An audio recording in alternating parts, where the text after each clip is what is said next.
আপনার তো নিজেই ভোট চাইবেন, আমি কি বলে ভোট চাইবেন সেটা আমার একটু বলেন না। ভোট চাইবেন কি বলে মানুষের কাছে ধানের শেষে মানুষ ভোট দিবে, কি জন্য দিবে এটা আমারও বোঝান, আমি তো বুঝতে চাই আপনার কাছে। আমি তো বিএনপির লোক।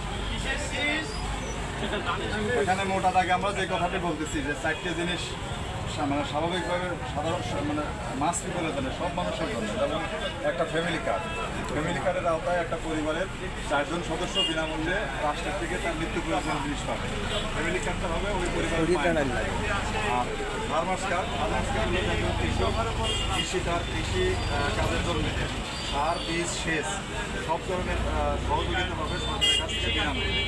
পাশাপাশি আপনার হেলথ কার্ড, স্বাস্থ্য কার্ডের আওতায় যেটা করা হবে, প্রত্যেক গ্রামে একজন করে স্বাস্থ্যকর্মী থাকে। আর এই স্বাস্থ্যকর্মীগুলো আমরা নিয়োগ দেবো মেয়েদের, আমার আপনার বোনদের। একটা মহিলা মানুষ যত তাড়াতাড়ি একটা বাড়িতে ঢুকতে পারে, পুরুষ ছেলেরা ঢুকতে পারে না। এখানে এক্ষেত্রে মেয়েদের কর্মসংস্থান হলো, এদের মাধ্যমে আমরা স্বাস্থ্যের খোঁজখবর নেব। পাশাপাশি আমাদের এই অঞ্চলে, শুধু এই অঞ্চলে না, আমাদের এখানে আছে যে আপনার তাঁত শিল্প কিন্তু আজকে প্রায় ধ্বংসের দ্বার পাচ্ছে।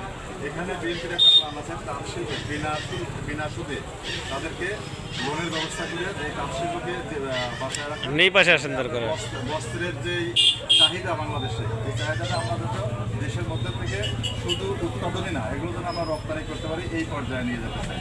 এই কথাগুলো মানুষের কাছে মিলে বলতে চাই।